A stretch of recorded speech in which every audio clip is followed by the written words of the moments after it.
So when the fractions are improper, how to solve the numerical? Resolve into partial fractions of the given numerical is x square plus 1 in the numerator आणि denominator मध्ये काय आहे x square minus 1. हे improper fractions कसे आहेत, कशावरून आहेत? Degree of denominator is equal to degree of numerator. इथे डिग्री ऑफ न्यूमरेटर किती आहे? 2 आहे. डिग्री ऑफ डिनॉमिनेटर किती आहे? ती पण 2च आहे. मग ते फ्रॅक्शन्स काय आहेत? इम्प्रॉपर फ्रॅक्शन्स आहेत. आणि जेव्हा इम्प्रॉपर फ्रॅक्शन्स असतील तेव्हा आपण ऍक्च्युअल डिव्हिजन करू. देयरफॉर मेक ऍक्च्युअल डिव्हिजन और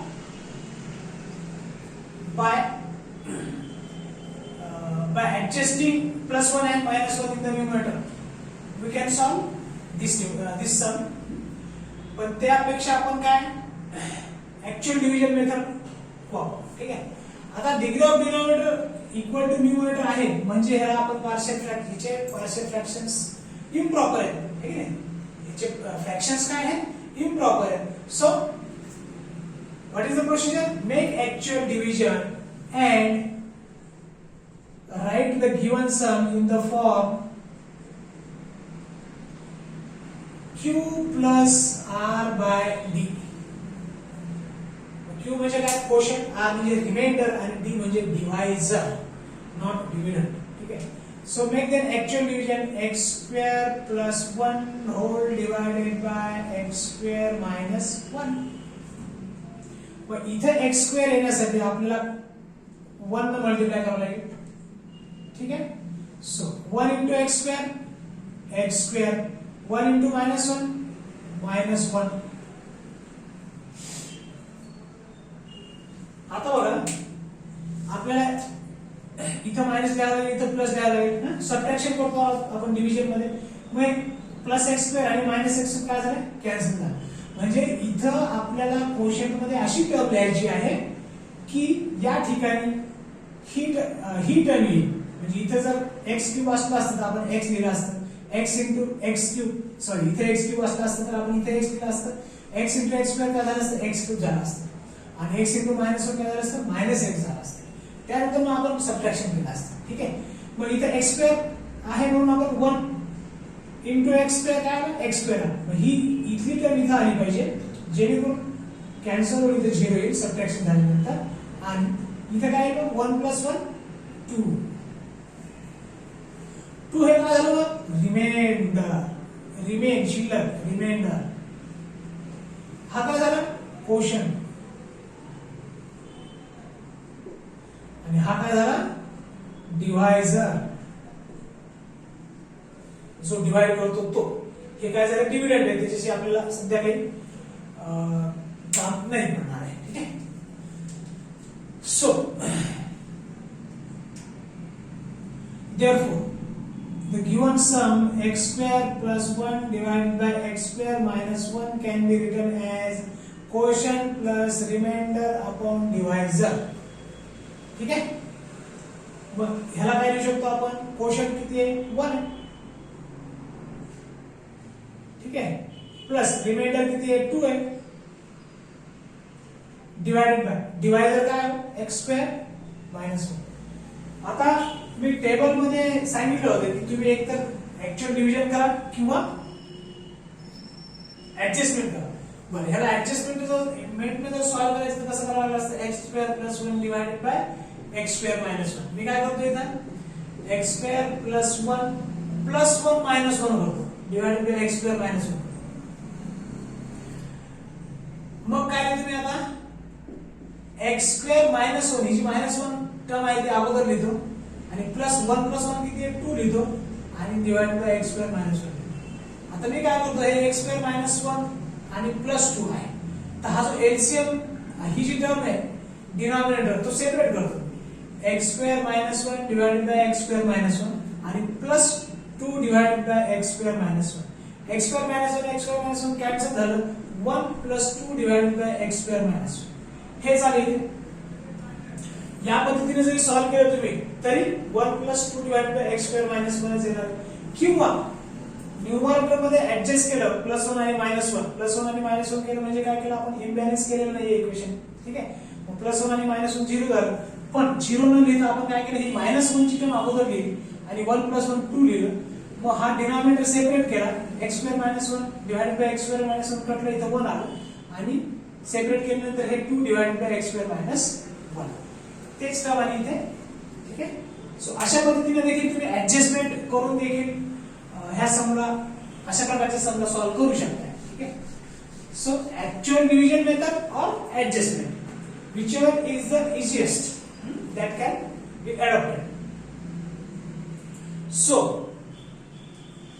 ठीक आहे, मग आपण काय लिहिलं, x square plus 1 divided by x square minus 1 ला काय लिहिलं, 1 plus 2 divided by x square minus 1. Call this as equation number 1. ठीक आहे, आता काय करायचंय, आता हा तर फ्रॅक्शन नाहीये. ठीक आहे, क्वोशंट आहे हा आणि फ्रॅक्शनल टर्म आहे काही 1 नाही, पण ही म्हणतो फ्रॅक्शनल टर्म आहे. ठीक आहे, 2 डिवाइडेड बाय समथिंग आहे, 2 डिवाइडेड बाय समथिंग आहे. तर आपण कन्सिडर करणार आहे फक्त term, consider only term 2 divided by x square minus 1 from equation 1. Consider करा की term 2 divided bye, therefore 2 divided by x square minus 1 is equal to काय लिहिता येईल मला. अच्छा, ही कंडिशन चेक करू आपण इथे. इथे काय म्हणतात, degree of denominator is greater than numerator आहे का, आहे. इथे न्यूमरेटरची डिग्री काय 0 आहे, x चा इंडेक्स काय आहे, 0 आहे आणि इथे x चा इंडेक्स काय आहे 2 आहे, म्हणजे डिनॉमिनेटरची डिग्री ग्रेटर दॅन न्यूमरेटर आहे. Therefore resolve into partial fractions, or we can resolve into partial fractions of this 2 divided by x square minus 1. मग ह्याचे जे a आणि b कॉन्स्टंट येतील ते कॉन्स्टंट ठेवल्यानंतर, त्या कॉन्स्टंटची व्हॅल्यू ठेवल्यानंतर आपण या ठिकाणी इक्वेशन 1 मध्ये ते कॉन्स्टंटची व्हॅल्यू ठेवून आपण ही जी गिवन सम आहे त्याला रिझॉल्व केलं असं आपण म्हणू शकतो. We have resolved the given sum into partial fractions. त्याचे म्हणजे इम्प्रॉपर फ्रॅक्शन्स जे होते त्याला आपण प्रॉपर मध्ये कन्वर्ट करून आपण रिझॉल्व केलं असं आपण म्हणू शकतो. ठीक आहे, मग कन्सिडर करा की फक्त 2 divided by x square minus 1 ला लिहू शकतो, 2 डिवाइडेड बाय काय लिहू शकतो, x प्लस 1 x मायनस 1 लिहू शकतो, a square minus b square, a plus b a minus b. मेरा काय लिहू शकतो मी, a divided by x plus 1 plus b divided by x minus 1. याला म्हणा इक्वेशन नंबर 2. मग आपल्या नेहमीच्या पद्धतीने या साइडला काय येईल, मग एलसीएम घ्यावं लागेल. 2 divided by x plus 1 x minus 1 is equal to a divided by x plus 1 plus b divided by x minus 1. अच्छा, एलसीएम घ्यायचा आपल्याला, म्हणजे काय येईल, a into x minus 1 plus b into x plus 1 divided by x plus 1 x minus 1. LCM काय घ्यायचं मी सांगितलं तुम्हाला अगोदरच, जी लेफ्ट हँड साइडच्या डिनॉमिनेटरला टर्म आहे तीच एलसीएम घ्यायची. ठीक आहे, सो दोन्हीकडे काय झालं, डिनॉमिनेटर सेम आहे, कॅन्सल झालं. ठीक आहे, सो काय शिकत राहिलो, 2 is equal to a in the bracket x minus 1 plus b in the bracket x plus 1. Call this equation as equation number 3. मग काय करतो आपण, to find a and b, find a and b. काय करायचं आपल्याला, put x minus 1 is equal to 0, that is x is equal to 1 in equation number 3. आणि नंतर काय पुट करणार, put x minus 1 is equal to किंवा x plus 1 is equal to 0, that is x is equal to minus 1 in equation number 3. Okay, so find then by keeping the value of x is equal to 1 in equation number 3. So here we get 2 is equal to, इथं जर 1 ठेवलं तर ही a ची term पूर्ण 0 झाली. मग p in the bracket 1 plus 1 is equal to b in the bracket 2. So p is equal to 2 by 2 is equal to 1. So b is equal to काय आलं 1.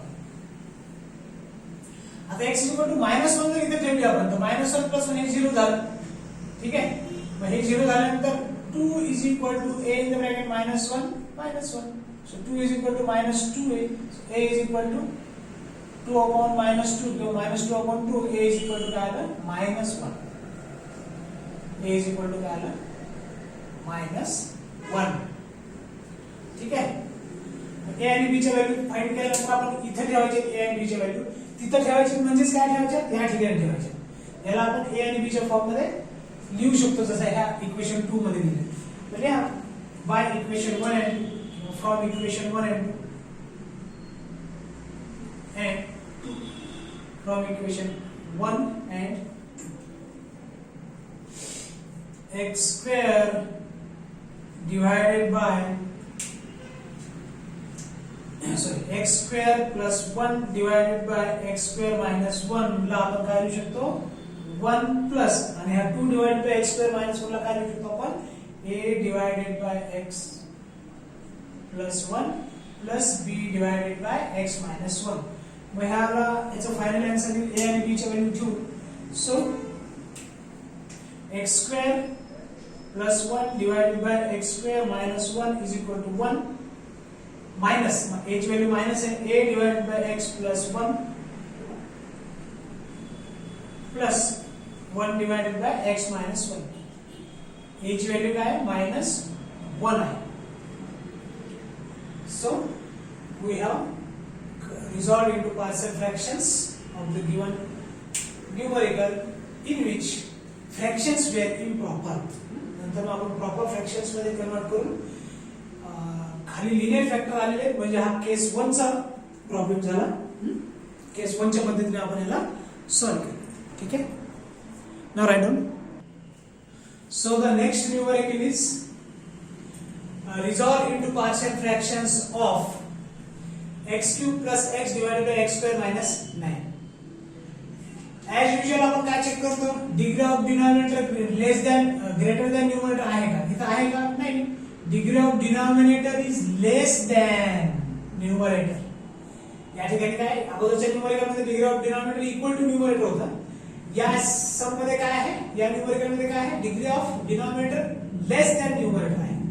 Therefore, partial fractions proper नहीं है, improper fractions आहेत. ठीक है. Therefore, make actual division. Actual division केल्याशिवाय आपल्याला resolve ह्या समला resolve करता येणार नाही. Actual division मेथड केल्यानंतर बघूया मग ते केस नंबर 1 मध्ये येत आहे, केस नंबर 2 मध्ये येत आहे, केस नंबर 3 मध्ये येत आहे. मग ते अकॉर्डिंगली आपण डिनॉमिनेटरचे फॅक्टर्स बघून ठरवणार आहे. केस नंबर 1 आहे, केस नंबर 2 आहे की केस नंबर 3 आहे. ठीक आहे. So make the actual division then. Actual division करण्यासाठी आपल्याला actual x cube plus x अच्छा make the actual division and write in the form of write the given equation in the form of q plus r by d. Write equation in the form of q plus r by d. So actual division करण्यासाठी आपण x cube plus x दिलं याला divide by केलं x square minus 9. इथं x cube term येण्यासाठी आपल्याला इथं काय लिहावं लागेल x घ्यावं लागेल. x into x स्क्वेअर काय झालं x क्यूब झालं. x into मायनस 9x काय झालं मायनस 9 काय झालं मायनस 9x झालं. साइन चेंज करा. इथं काय मायनस येईल इथं काय प्लस येईल. मग x स्क्वेअर आणि x स्क्वेअर काय झालं x क्यूब झालं. x cube minus x cube काय झालं 0 झालं आणि प्लस 9x आणि x काय झालं प्लस 10x झालं. मग हे काय रिमाइंडर हे काय रिमाइंडर हे काय क्वोशंट आहे. क्यू आणि हे काय आहे डिव्हायझर आहे Q plus R by D given इक्वेशनला काय लिहिणार आपण Q plus R by D ठीक आहे therefore X cube plus 3 divided by x square minus 1 याला काय लिहिणार आहे आपण एक minute X cube plus plus 3 नसो काय आहे plus X divided by x square minus 9 ला काय लिहिणार आहे आपण Q plus R by D X plus remainder आहे 10x divided by x square minus 9 call this as equation number 1 आता काय करणार आहे now consider the term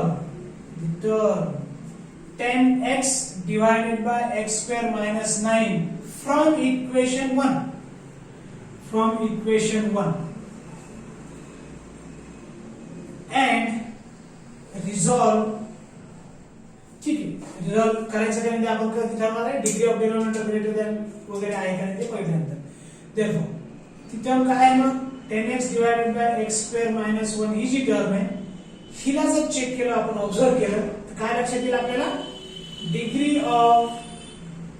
degree of denominator is greater than numerator therefore improper fractions आहेत का ते नाही ते काय आहेत प्रॉपर फ्रॅक्शन्स आहेत प्रॉपर फ्रॅक्शन्स कोणती द्यायची ठीक आहे so this is a proper example of proper fraction ठीक आहे मग केस 1 आहे केस 2 आहे केस 3 आहे ते आपल्याला जेव्हा डिनॉमिनेटरचे फॅक्टर बघून सॉल्व्ह करावं लागेल ठीक आहे केस 1 च्या पद्धतीने करायचं केस 2 च्या केस 3 च्या ठीक आहे मग ठीक आहे ती कन्सिडर करू आपण degree of denominator greater than numerator therefore resolve into partial fractions into partial fractions of this equation ठीक है जब ती टर्म जर कन्सिडर करतो आपण तर यहाँ मग 10x divided by x square minus minus 9 याला काय लिहू शकतो मी 10x divided by x square minus 3 square लिहू शकतो का याला काय लिहू शकतो मी 10x divided bye a square minus b square a plus b a minus b मग 10x upon x square minus किंवा x चे पॉवर तुम्ही 10x divided by x plus 3 आणि x minus 3 याला काय लिहू शकतो आपण 10x divided by x plus 3 x minus 3 is equal to a divided by x plus 3 plus b divided by x minus 3 call this as equation number 2 equation number 1 हे आहे equation number 2 आता काढला आपण मग काय करतो आपण exact method usual method 10x divided by x plus 3 x minus 3 is equal to a in the bracket x minus 3 plus b in the bracket x plus 3 divided by x plus 3 x minus 3 दोन्हीकडचा LCM right hand साइडचा LCM आणि left hand साइडचा denominator काय सारखे येणारच आहेत ते cancel करून घ्या 10x a in the bracket x minus 3 plus b in the bracket x plus 3 हे शिल्लक आहे ना दोन्हीकडचे डिनॉमिनेटर कॅन्सल केल्यानंतर call this as equation number 3 काय मेथड आहे नंतर आपली put so to find a and b काय करतो आपण पुट द व्हॅल्यू किंवा पुट काय करणार आपण डायरेक्ट लिहितो आता x is equal to -3 एकदा आणि x is equal to +3 एकदा ठीक आहे इन इक्वेशन नंबर 3 इथं पण in equation number 3 get it so इथं जर -3 ठेवलं तर हे झालं -30 is equal to इथं -3 ठेवलं तर ही पूर्ण टर्म 0 झाली a in the bracket -3 is equal to -6a so -30 is equal to -6a so minus cancel झालं a is equal to 6 ठीक आहे a ची व्हॅल्यू आली 5 इथं काय येतोय x जवळ जर 3 ठेवलं तर 3 मायनस 3 0 होऊन जाईल. b ची व्हॅल्यू भेटेल आपल्याला 30 is equal to b in the bracket 6 6 म्हणजे 30 b इज इक्वल टू काय आलं मग 30 divided by 6 is equal to 5. So b is equal to also we have got. So a आणि b ची व्हॅल्यू आल्या. मग काय करणार इक्वेशन बाय इक्वेशन 1 and 2 मध्ये a आणि b ची व्हॅल्यू ठेवा. नंतर a आणि b ला ऑब्झर्व केल्यानंतर आपल्याला असं लक्षात येईल की या ठिकाणी ह्याचं जे सोल्युशन आहे ह्या पार्टचं ह्या प्रॉपर फ्रॅक्शनचं जो सोल्युशन आहे ते हे आहे किंवा a आणि b व्हॅल्यू ठेवल्यानंतर येणारं जे सोल्युशन आहे ते आहे. मग पूर्ण जे आहे आपलं इक्वेशन किंवा आपलं जे दिलेलं न्यूमरिकल आहे त्याचे पार्शियल फ्रॅक्शन्स काय असतील मग x³ + x divided by x² - 9 is equal to काय आहे x. हे x ला विसरायचं नाहीये x plus 10x upon x² - 9 ला काय लिहिलं आपण a upon x + 3 + b upon x - 3. मग a ची व्हॅल्यू ठेवून टाकतो मी 5 डिवाइडेड बाय x + 3 आणि plus 5 divided by x - 3. This is your final answer. Now you can write them.